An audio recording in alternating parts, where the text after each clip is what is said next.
토론회가 그렇게 확대가 되는 경우는 역대 대선에서 잘 없지 않았었나요? 지난 대선의 그 대선 후보들 토론 평균 시청률이 아마 한 5%에서 6%쯤 나왔던 걸로 기억이 되는데 이번 같은 경우는 지금 1, 2부로 나눠서 약 2시간 30분 가량 진행됐는데 예. 11%의 시청률이 나왔다는 거 아니겠습니까? 그리고 그 동시간대에 방송됐던 JTBC의 썰전이 그 바람에 시청률이 떨어지는 그런 손해를 봤다는 정도, 봤다고 할 정도로 이제 국민들의 관심을 끌어모았다. 화제를 만들었다. 이런 썰전은 평가. 그 정도 시청률 딱 맞아요. 그동안 거품이 있었죠. 그렇습니까? 네. 예. 어쨌든 그 첫 번째 토론이었고 앞으로 예. 5번의 토론이 남아 있는데 치열한 공방이 펼쳐지고 다소 거친 입담이 등장하면서 예. 유권자 시청자들의 관심을 끌기엔 충분했다. 이런 평가가 나오고 있습니다. 어제 토론이 녹화 아니에요? 편집은 안 됐죠? 오전에 아주 국회 일부 편집이 됐었고 오전에 그 촬영을 한 뒤에 밤 10시부터 12시 반까지 녹화 방송이 진행됐죠. 예. 네네. 그런데 이제 오전에 녹화를 하고 네. 그 정보가 일부 미리 다 새나갔죠. 스포일링 되면서 그렇습니다. 미리 새나가면서 검색 순위에 이제 심상정 후보가 계속 올라와 있었어요.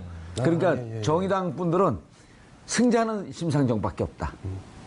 그런 얘기가 또 돌고. 저도 어제 그 프로그램을 봤는데요. 예. 승 두 명. 일단 TV라고 하는 그 어떤 특성을 감안할 때 예. 누가 가장 어제 토론의 1등 공신이었냐 예. 한다면 저는 홍준표 한국당 후보를 뽑겠습니다. 네. 근데 누가 가장 토론을 잘했냐의 문제로 질문한다 그러면 좀 다를 수 있겠죠. 자, 그럼 설렁탕으로 비유하면 고기도 있어야 되고 밥도 있어야 되고 파도 있어야 되고 물론 국물은 있고요. 여기에 이제 마지막에 소금도 좀 쳐야 되는데 홍준표 지사가 소금하고 가까우니까 소금 역할을 했다. 글쎄요, 홍준표 지사는 세탁기 역할 아니었나요? 하여튼 뭐. 네. 아니 근데 세탁기가 흥행 요소가 될 수는 없잖아요. 어제 세탁기는 흥행 요소인 건 분명해 보입니다. 네. 예. 못 보신 분들 계실 거예요. 왜 세탁기 논쟁이 나왔죠? 세탁기 논쟁이 나온 게 그러니까 이제 이 국가를 세탁하겠다 이렇게 홍준표 후보가 주장을 한 겁니다. 그러니까 이 국가를 좀 깨끗하게 빨아야 된다 이런 의미겠죠. 한번 뭐 우리가 적폐청산하고 그게 다르지 않은 뉘앙스겠죠. 근데 좀 강한 표현으로 세탁을 해야 된다. 세탁기의 나라를 세탁기에 돌려야 된다. 이런 얘기를 했어요. 그러니까 이게 유승민 후보가 홍 후보부터 세탁을 해야 된다 이렇게 주장을 한 거예요. 그러니까 이제 홍 후보가 나는 이미 세탁기에 들어갔다 왔다 이렇게 얘기를 한 겁니다. 그러니까 그 옆에 심상정 후보가 또 끼어들었어요. 고장난 세탁기 아니냐. 그러니까 세탁기에 갔다 왔다고 하는데 세탁이 안 된 것 같다 이런 뉘앙스겠죠. 그러니까 홍 후보가 마지막으로 받아칩니다. 우리 집 세탁기는 삼성 세탁기다. 이렇게 특정 브랜드로 홍보했어요. 그 순간 저는 깜짝 놀랐습니다. PPL도 하나? 대선 주자 토론인데 PPL도 들어오네. 광고를 받았나? 네, 그게 궁금했는데 끝나고 기자가 인터뷰를 했더군요. 자, 홍 후보님 왜 굳이 삼성이라는 브랜드를 언급하셨어요? 그랬더니 내가 알고 있기에 삼성이 이 고장나지 않는 세탁기라고 들었다. 이런 취지의 답변이에요. 그러니까 이걸로써 어제 이게 저 위증 아닌가? 이게 국회 청문회라고 한다면. 그렇죠. 왜냐면 집에서 실제 삼성 세탁기를 쓰는 게 아니라 삼성 세탁기가 고장이 안 난다는 얘기를 머리에 각인돼 있었겠죠. 그래서 굳이 삼성을 언급했는데 사실 삼성 이재용 부회장 지금 구속돼 있고 재판받고 있고 또 이 삼성 이재용 부회장 사면해 줄 거냐 말 거냐 어제 좀 나온 논란 얘기입니다. 네. 사면에 대한 또 이제 논쟁도 있었는데 굳이 삼성을 언급한 것은 뭘까? 뭐 의구심은 여전히 남습니다. 왜요? 왜 여기 지적을 하세요? 아니 제가 보기에는 그 홍준표 후보는 삼성 세탁기를 직접 광고를 하신 것 같고 직접 홍보를 하신 것 같고 최영일 평론가님이 간접 광고라고 하신 것을 그리고 노영희 변호사가 PPL을 하고 계시고 그러면서 계속 삼성을 얘기하고 있네요. 노영희 변호사님은 보셨나요 프로를? 네, 저도 봤습니다. 재밌었어요. 근데 좀 약간 유치한 것도 많더라고요. 자, 우리가 영상을 한번 좀 보고 갈까요? 그 대목을?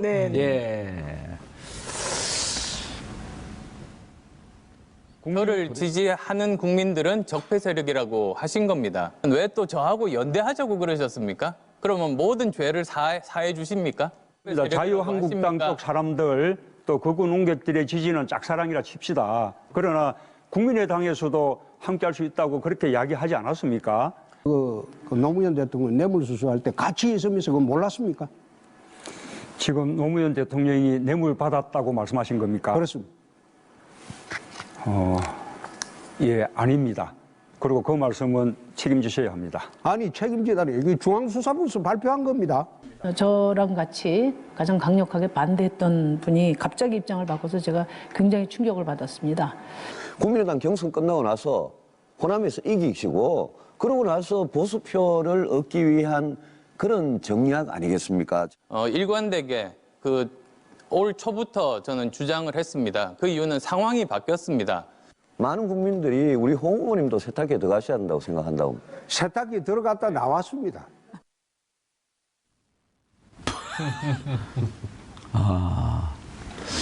노영희 변호사님, 네.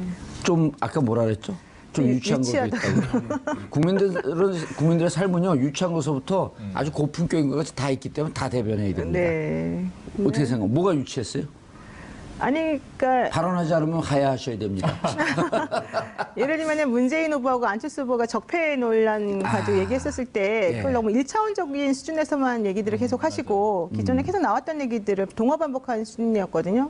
그런 거는 사실은 조금 진화된 방식으로 무언가 다른 사람을 설득하는 방식이 필요했을 것 같은데 그러지 못했기 때문에 많이 유치했고 또 네. 심상정 후보 같은 경우 사실은 되게 잘했는데 이제 마지막에 홍준표 의원한테 홍준표 후보한테 얘기한 게 있습니다. 이제 사모님, 그러니까 부인에게 생활비 갖다 준 부분을 이제 콕 찍어서 얘기를 하면서 이제 얘기한 것 같은 경우도 사실은 인신공격을 하는 식으로 좀 비춰졌었던 부분이 있거든요. 근데 이제 그런 것들은 제가 봤을 때는 올바른 토론 문화는 아니라고 생각합니다.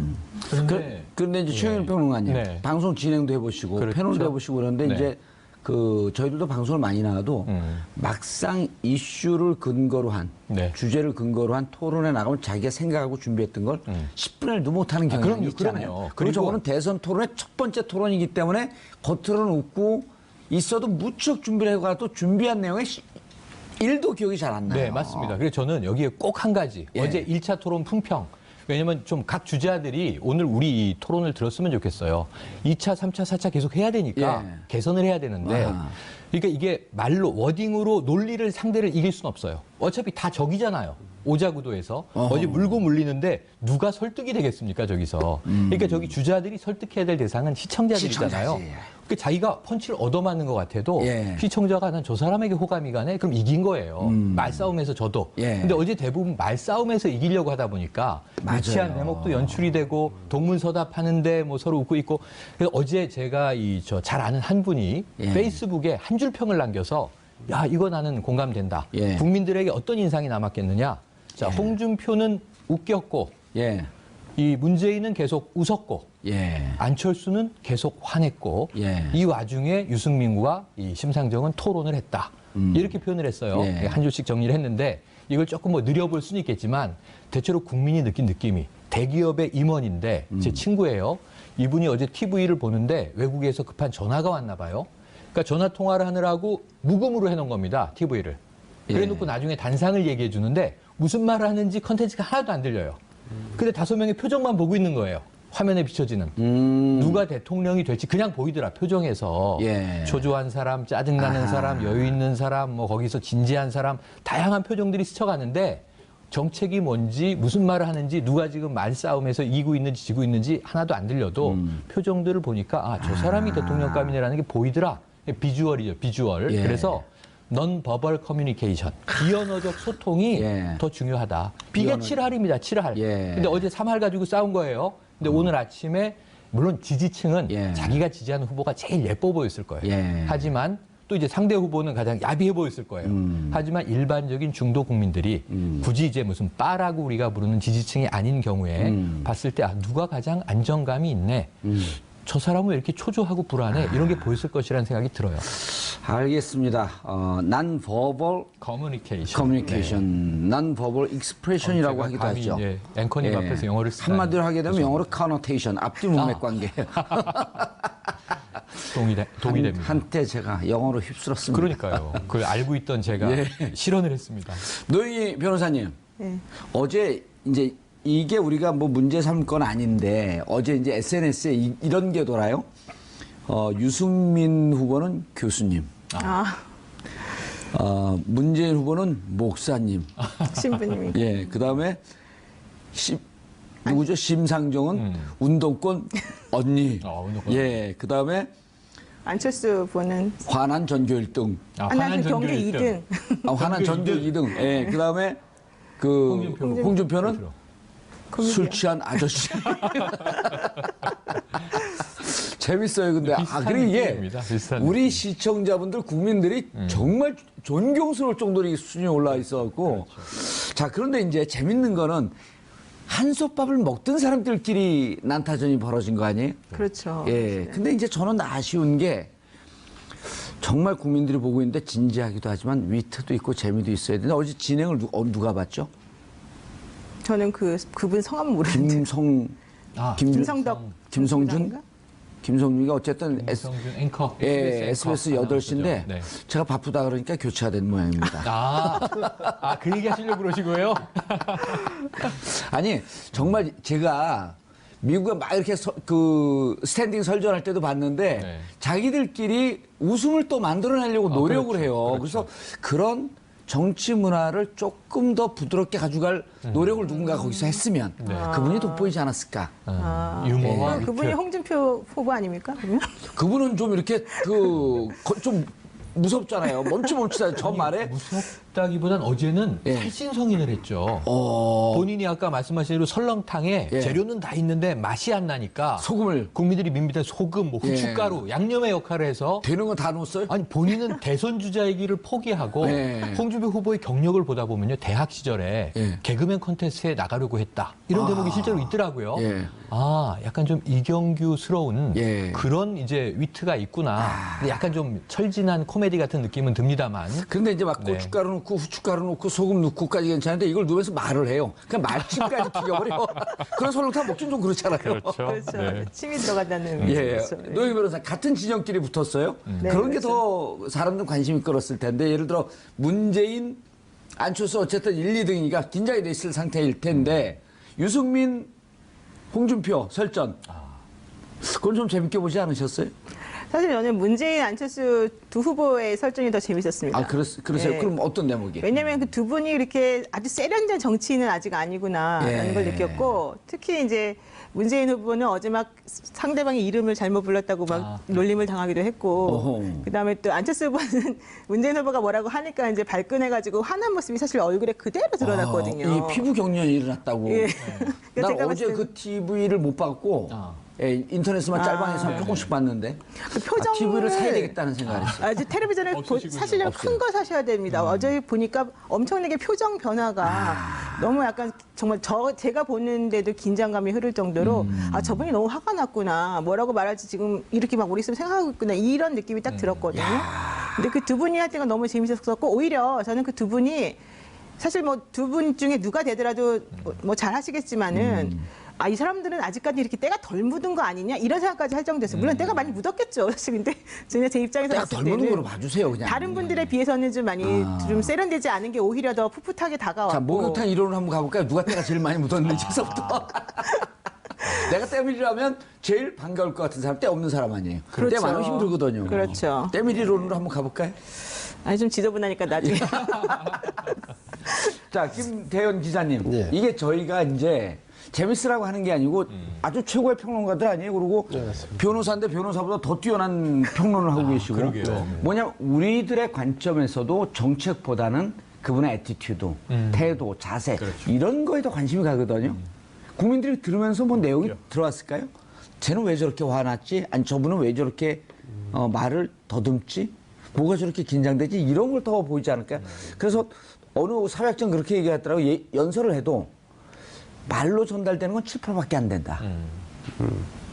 그래서 질문이 뭐. 아니, 그래서 그 5분이 포인트를 삼고 얘기는 했지만 실질적으로 전달하려고 했던 게 제대로 잘 전달이 됐는지 그 평은 좀 해주셔야죠.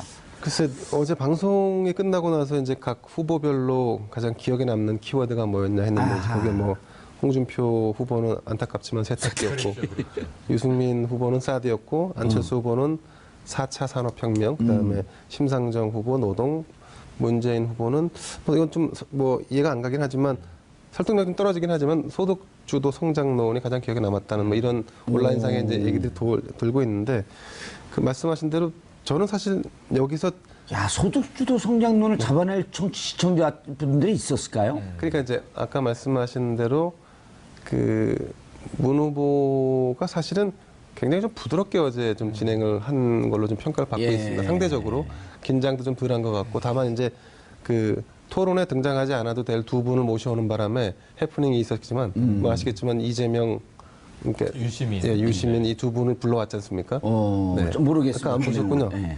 그 이제 그 유승민 후보를 지칭하는데 유시민. 예, 우리 유시민 후보 이렇게 한번 지칭하면서 이제 바로 잡았었고. 그건 2009년인데요. 어제 예, 그리고 이제 그 이재용 부회장을 언급하는데 이재명 성남시장으로 잘못 발음하는 바람에 이제 한 번 더 그 긴장해서 이제 그런 해프닝이 있었는데요. 어쨌든 그 저는 이제 어제 토론을 이렇게 제가 쭉 지켜보면서 말씀하신 대로 어떤 이런 그 각 주자가 가지고 있는 정책을 제가 이렇게 받아들일 수 있는 시간적인 여유나 아니면 상황은 안 됐던 것 같습니다. 아마 대체로 시청자들이 그랬을 것 같고, 남는 것은 지금 말씀드린 대로 이런 키워드나 태도, 그리고 또 다음에는 어떻게 될까라고 하는 그런 좀 기대감, 이게 좀 어제 방송에 좀 남았던 것 같습니다. 매주 그 토론회를 목요일 날 11시에 했으면 좋겠어요. 그럼 금요일 날 다시. 그럼요. 우리가 얘기를 하고. 근데 뭐 하면 뭐 하겠습니까? 우리 정 의원님은 안 보셨다면서요? 아니 이제 저는 짤방에서 보고 인터넷에 올라온 기사 보고. 왜냐면 이 세 분들 보는데 저까지 보면 이건 전기 낭비 아닐까요? 아유, 몇 분이나 한다고요. 네. 아니 티끌모아 태산이죠. 보시면은 아마 저는 정 앵커님이 직접 보셨으면 그 안에서 깨알처럼 이제 포착해낼 어마어마한 팩트 이런 게 있는데, 저는 문재인 후보와 안철수 후보 혹은 홍준표 후보와의 설전에서 문 후보는 어제 강력하게 이 전 노무현 대통령을 소환한 효과가 있었어요. 홍준표 후보가 계속 이제 막말을 했던 중에 뇌물 먹고 자살한 대통령, 이런 표현 처음부터 써서 어찌 보면 좀 야권 지지층의 경로를 일으킨 바가 있습니다. 그런데 그 사람의 비서실장을 했는데 그 뇌물 받는 거 못 봤어요? 현장에 있지 않았나요? 네, 몰랐어요? 최순실 아니에요? 거의 최순실 아닙니까? 참여정부에 이런 이제 투로 갔는데 이거 굉장히 좀 공분할 일일 수 있거든요. 그런 거는 홍준표 후보가 문재인 후보를 도와줬네요, 그럼? 그럴 수 있습니다. 그런데 저는 거기서 만약에 좀 어제의 안철수 후보의 스탠스에서 그 공격을 받았으면 어제 토론이 진행됐을까 하는 걱정이 들어요. 경직된 상태에서. 그런데 문재인 후보는 시종 미소를 잃지 않고 그 말 한마디로 그냥 끊거든요. 지금 그 발언 책임지셔야 됩니다. 그래서 책임지셔야 한다. 이게 굉장히 중요한 이제 하나의 워딩이 돼버렸어요. 그러면 시청자가 보기에 저 발언에 진위가 의심스럽네. 저는 거기서 좀 아쉬웠던 게 뭐냐면 중수부에서 분명히 얼마를 받았다고 발표했습니다. 이렇게 홍 후보가 얘기를 하거든요. 아니 그럼 검찰은 홍 후보가 이 고 성한종 회장의 뇌물을 받았다고 발표했습니다. 그래서 기소한 거잖아요. 근데 법원에서 무죄가 난 거죠. 근데 법원에서 무죄가 났으니까 본인은 나는 세탁기에 들어갔다 왔다 얘기를 하는 거 아닙니까 지금? 근데 검찰에서는 아직 대법 세탁기는 안 갔잖아요. 그렇죠. 그러니까 대법은 남아 있고 이제 그런 상황인데, 그거는 또 이제 유승민 후보가 공격을 하죠. 대법이 남아 있다는 얘기는.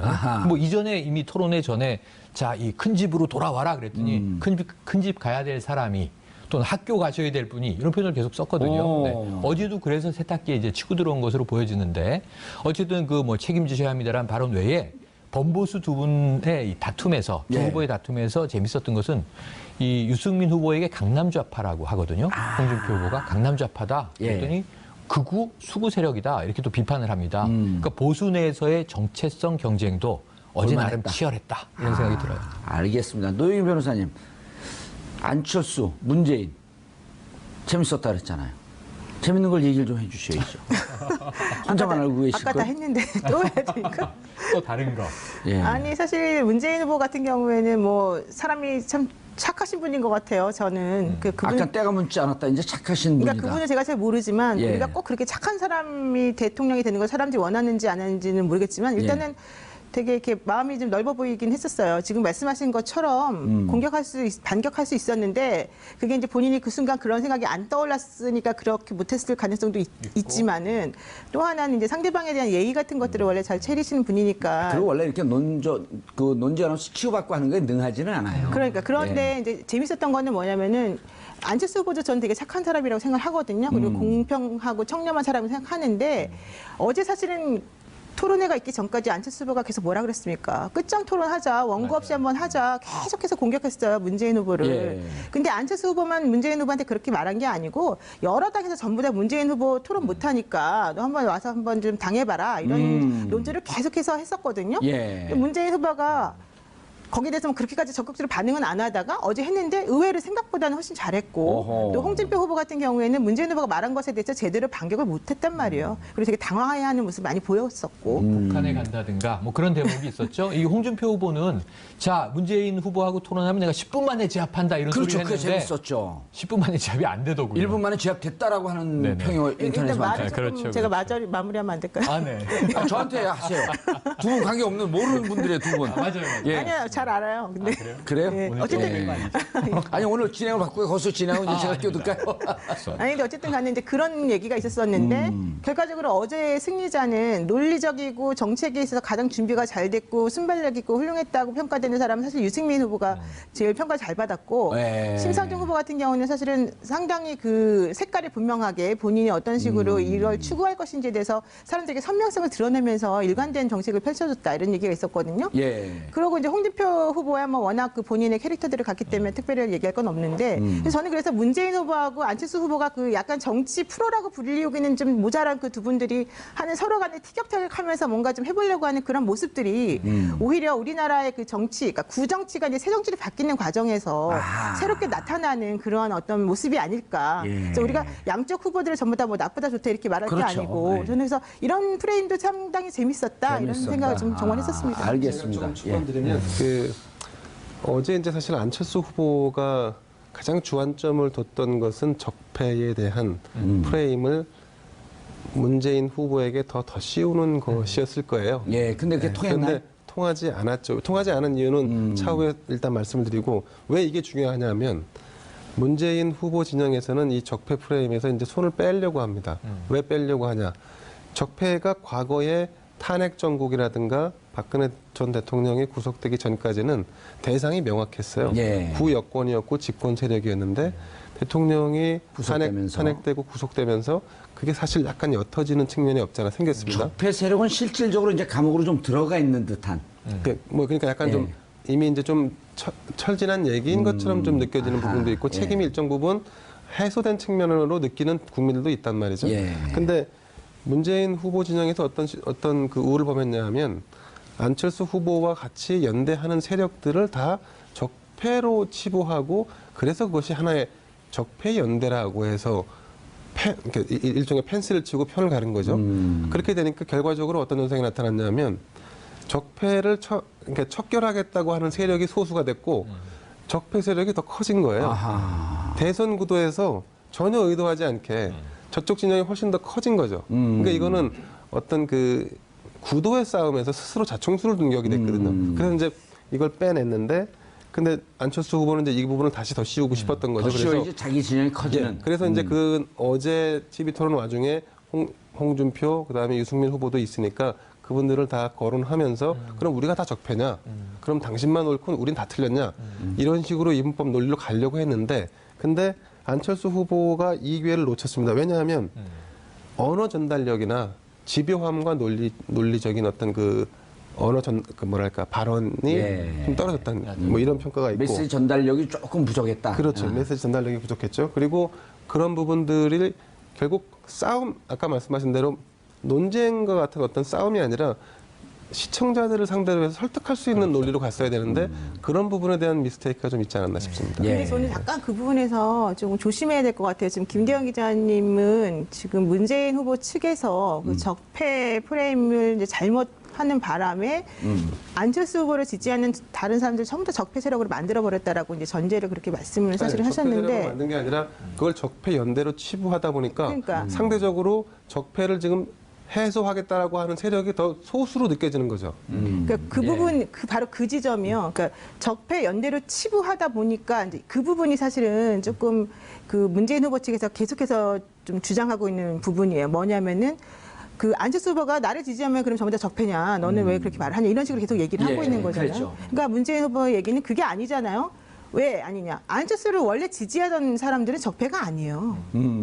지금 새롭게 안철수 후보를 지지하려고 몰려드는 사람들이 적폐라는 얘기예요. 그 설명을 했나요, 문재인 후보? 못했죠. 아니요, 어제는 했어요. 제대로 못했어요. 근데 어제 뭐라고 했냐면 잠깐만요. 저 네네, 노영희 변호사님 말씀하세요. 말씀 그러니까 듣고. 어제 말씀하신 거는 뭐 누구누구 이제 특정해서 거론해서 뭐 이런 분들을 말하는 거다라고 얘기는 살짝 했지만 예, 그 부분은 김진태, 윤상현 이 두 분을 거론을 그리고 했죠. 이름은 아니지만 극우 논객, 예. 조갑재 대표를 지칭하는. 근데 그런 논리가 이제 이렇게 딱 일차원적으로 얘기를 딱 해버리게 되면 우리가 해석하는 사람이고 평론하는 사람인데 이렇게 해석을 해버리게 되면 이제 약간 오해가 생길 수가 있어서 저는 근데 하여튼간 그 문재인 후보 측에서도 당연히 안철수 후보하고 계속해서 같은 밥을 먹던 식구들인데 지금 예. 약간 갈려진 거잖아요. 말하자면. 그러니까 지지하는 지지층들이 조금씩 성격이 다른 부분은 있지만 지금 문재인 후보가 얘기하고 싶었던 부분은 너를 지지하는 모든 사람이 적폐라고 내가 얘기하고 있는 게 아닌데 너는 왜 나보고 자꾸 그런 식으로 몰고 가느냐 이 얘기를 하고 싶었던 거예요. 야, 노영희 변호사를 그 후보로 앉혀야 되는데. 아니 저는 민정수석을 시켜달라니까요. 와, 제가 욕심이 말씀드렸죠. 있으셨군요. 그게 아니라 저는 우병우 이 전 수석이 빠져나가고 검찰이 꼼짝 못하는 걸 보고서 나는 우리나라에서 최고가 민정수석이다 이걸 깨달았다. 혼자 살아남으시려고 그러시는 거군요. 예, 이건 민정수석이요. 농담입니다. 민정수석이 우리나라에 많습니다. 예, 아니 예, 많은데 독보적이니까. 초중 고등학교에서 수석을 차지하는 민정이라는 학생 다 민정수석이에요. 약간 썰렁합니다. 왜냐하면 아재 노영희 개그네요. 변호사님이 민정수석 시켜달라는 걸 제가 물타기 해야 되거든요. 안 그러면 방송에서 혼납니까? 이렇게 그럼 되면? 아니, 혼날- 이름을 노민정으로 개명하셔야 돼요. 그리고 수석하시면 되겠네요. 알겠습니다. 최영일. 근데 수석은 괜찮나요? 못해요. 최일등으로 이름을 개명하시죠. 제가 제일 잘한 게 2등인가 그래요. 이 수석은 못 해봤어요. 그래요. 저는 고등학교 내내 수석을 했는데. 예. 부럽습니다. 제가 네. 좀 더 말씀드릴까요? 두 분 좀 조용히 하시라는 거예요. 예.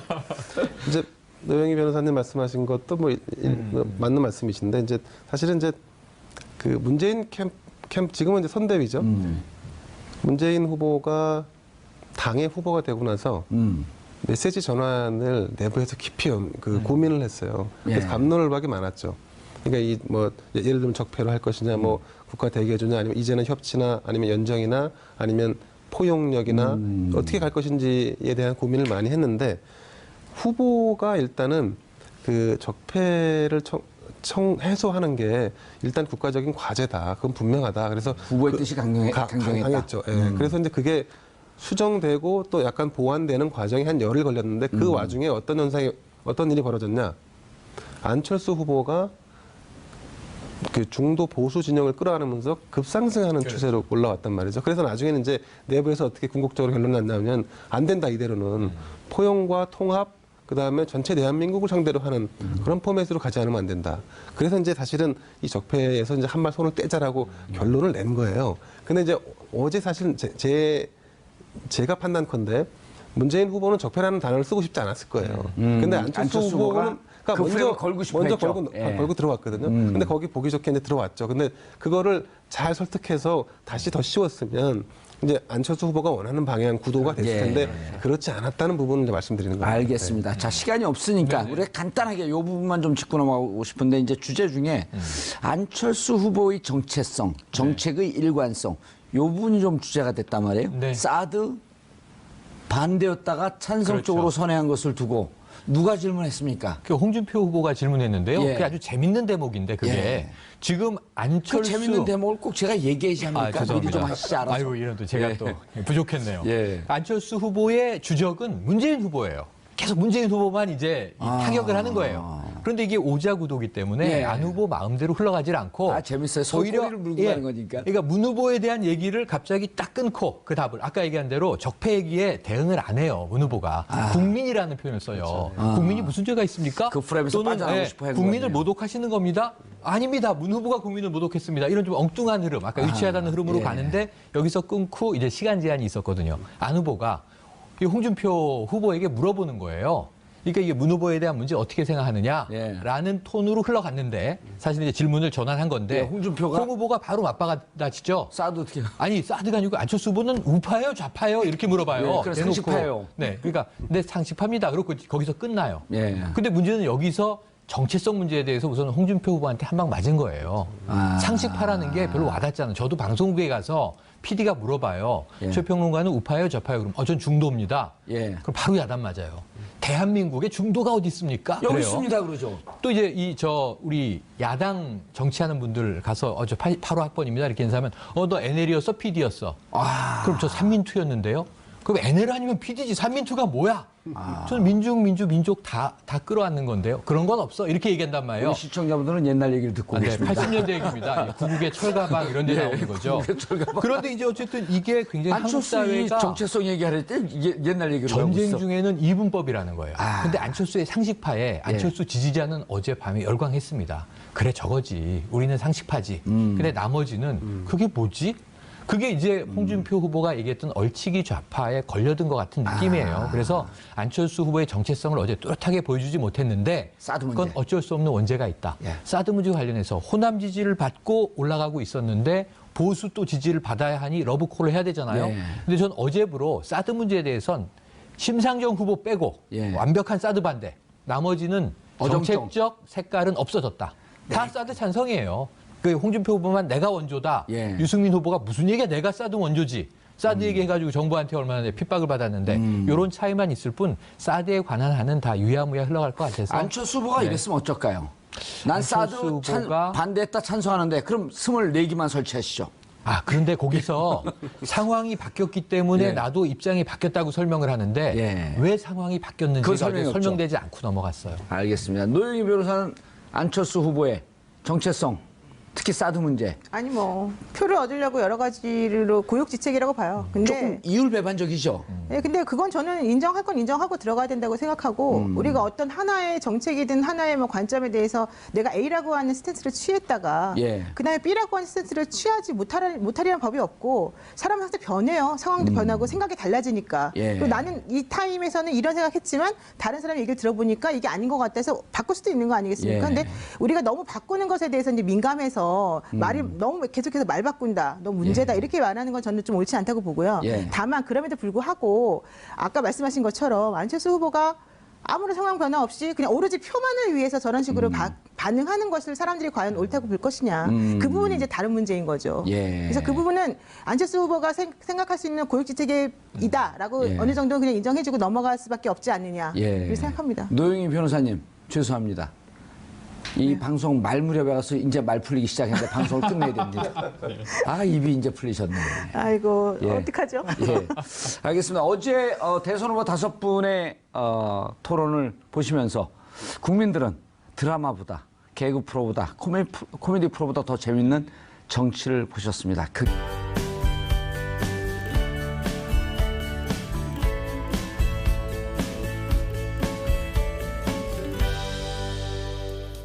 토론회가 그렇게 확대가 되는 경우는 역대 대선에서 잘 없지 않았었나요? 지난 대선에 그 대선 후보들 토론 평균 시청률이 아마 한 5%에서 6%쯤 나왔던 걸로 기억이 되는데 이번 같은 경우는 지금 1, 2부로 나눠서 약 2시간 30분 가량 진행됐는데 11%의 시청률이 나왔다는 거 아니겠습니까? 그리고 그 동시간대에 방송됐던 JTBC의 썰전이 그 바람에 시청률이 떨어지는 그런 손해를 봤다는 정도, 봤다고 할 정도로 이제 국민들의 관심을 끌어모았다, 화제를 만들었다 이런 평가. 그 정도 시청률 딱 맞아요. 그동안 거품이 있었죠. 그렇습니까? 네. 어쨌든 그 첫 번째 토론이었고 앞으로 5번의 토론이 남아 있는데 치열한 공방이 펼쳐지고 다소 거친 입담이 등장하면서. 유권자 시청자들의 관심을 끌기엔 충분했다. 이런 평가가 나오고 있습니다. 어제 토론이 녹화 아니에요? 편집은 안 됐죠? 오전에 아주 국회 일부 편집이 됐었고 오전에 그 촬영을 한 뒤에 밤 10시부터 12시 반까지 녹화 방송이 진행됐죠. 네네. 그런데 이제 오전에 녹화를 하고 그 정보가 일부 미리 다 새나갔죠. 스포일링 되면서 그렇습니다. 미리 새나가면서 검색 순위에 이제 심상정 후보가 계속 올라와 있었어요. 그러니까 세탁기에 돌려야 된다 이런 얘기를 했어요. 그러니까 이게 유승민 후보가 홍 후보부터 세탁을 해야 된다 이렇게 주장을 한 거예요. 그러니까 이제 홍 후보가 나는 이미 세탁기에 들어갔다 왔다 이렇게 얘기를 한 겁니다. 그러니까 그 옆에 심상정 후보가 또 끼어들었어요. 고장난 세탁기 아니냐. 그러니까 세탁기에 갔다 왔다고 하는데 세탁이 안 된 것 같다 이런 뉘앙스겠죠. 그러니까 홍 후보가 마지막으로 받아칩니다. 우리 집 세탁기는 삼성 세탁기다. 이렇게 특정 브랜드로 홍보했어요. 그 순간 저는 깜짝 놀랐습니다. PPL도 하나? 대선 주자 토론인데 PPL도 들어오네. 광고를 받았나? 네, 그게 궁금했는데 예. 끝나고 기자가 인터뷰를 했더군요. 예. 자, 홍 후보님 왜 굳이 삼성이라는 브랜드를 언급하셨어요? 그랬더니 내가 알고 있기에 삼성이 이 고장나지 않는 세탁기라고 들었다. 이런 취지의 답변이에요. 예. 그러니까 이걸로써 어제 이게 저 위증 아닌가? 이게 국회 청문회라고 한다면. 그렇죠. 왜냐면 집에서 실제 삼성 세탁기를 쓰는 게 아니라 삼성 세탁기가 고장이 안 난다는 얘기를 머리에 각인돼 있었겠죠. 그래서 굳이 삼성을 언급했는데 사실 삼성 이재용 부회장 지금 이 구속돼 있고 재판받고 있고 또 이 삼성 이재용 부회장 사면해줄 거냐 말 거냐 어제 좀 나온 논란이 얘기입니다. 되죠. 네. 그래서 사면에 대한 또 이제 논쟁도 있었는데 굳이 삼성을 언급한 것은 뭘까? 뭐 의구심은 여전히 남습니다. 예. 왜요? 왜 여기 지적을 하세요? 아니 네. 제가 보기에는 그 홍준표 후보는 삼성 세탁기를 직접 광고를 하신 것 같고 직접 홍보를 하신 것 같고 최영일 평론가님이 간접 광고라고 하신 것 같습니다. 예. 그리고 노영희 변호사가 PPL을 하고 계시고. 그러면서 계속 삼성을 얘기하고 있네요.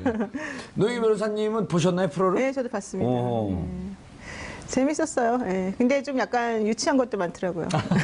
자, 우리가 영상 한번 좀 보고 갈까요, 그 대목을? 네. 예. 저를 지지하는 국민들은 적폐 세력이라고 하신 겁니다. 왜 또 저하고 연대하자고 그러셨습니까? 그러면 모든 죄를 사해 주십니까?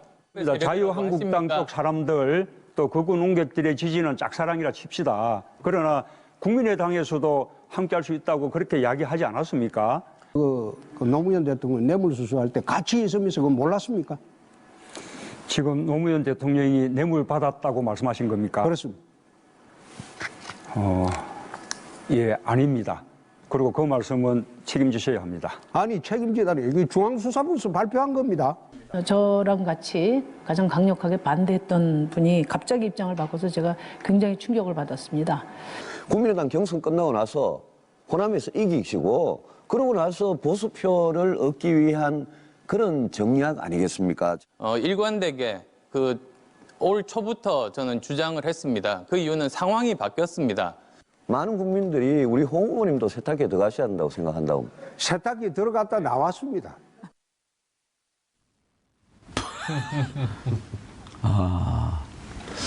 노영희 변호사님. 네. 좀 아까 뭐라 그랬죠? 좀 유치한 것도 있다고. 국민들의 삶은요, 유치한 것부터 아주 고품격인 것까지 다 있기 때문에 다 대변해야 됩니다. 네. 어떻게 생각해요? 뭐가 유치했어요? 아니, 그러니까 발언하지 않으면 하야하셔야 됩니다. 예를 들면 문재인 후보하고 안철수 후보가 적폐 논란 가지고 얘기했었을 때 그걸 너무 1차원적인 수준에서만 얘기들을 계속 하시고 기존에 계속 나왔던 얘기들을 동화 반복하는 수준이었거든요. 그런 거는 사실은 조금 진화된 방식으로 무언가 다른 사람을 설득하는 방식이 필요했을 것 같은데 그러지 못했기 때문에 많이 유치했고 또 심상정 후보 같은 경우 사실은 되게 잘했는데 이제 마지막에 홍준표 의원한테 홍준표 후보한테 얘기한 게 있습니다. 이제 그 사모님, 그러니까 부인에게 정의당 분들은 승자는 심상정밖에 없다. 그런 얘기가 또 돌고. 저도 어제 그 프로그램을 봤는데요. 예. 승 두 명. 일단 TV라고 하는 그 어떤 특성을 감안할 때 예. 누가 가장 어제 토론의 1등 공신이었냐 한다면 저는 홍준표 한국당 후보를 뽑겠습니다. 네. 근데 누가 가장 토론을 잘했냐의 문제로 질문한다 그러면 좀 다를 수 있겠죠. 네. 자, 그럼 설렁탕으로 비유하면 고기도 있어야 되고 밥도 있어야 되고 파도 있어야 되고 물론 국물은 있고요. 여기 이제 마지막에 소금도 좀 쳐야 되는데 홍준표 지사가 소금하고 가까우니까 소금 역할을 했다. 글쎄요, 홍준표 지사는 세탁기 역할 아니었나요? 하여튼 뭐. 네. 아니 근데 세탁기가 흥행 요소가 될 수는 없잖아요. 어제 세탁기는 흥행 요소인 건 분명해 보입니다. 네. 예. 못 보신 분들 계실 거예요. 왜 세탁기 논쟁이 나왔죠? 세탁기 논쟁이 나온 게 그러니까 이제 이 국가를 세탁하겠다 이렇게 홍준표 후보가 주장을 한 겁니다. 그러니까 이 국가를 좀 깨끗하게 빨아야 된다 이런 의미겠죠. 한번 뭐 우리가 적폐청산하고 그게 다르지 않은 뉘앙스겠죠. 근데 좀 강한 표현으로 세탁을 해야 된다. 세탁기의 나라를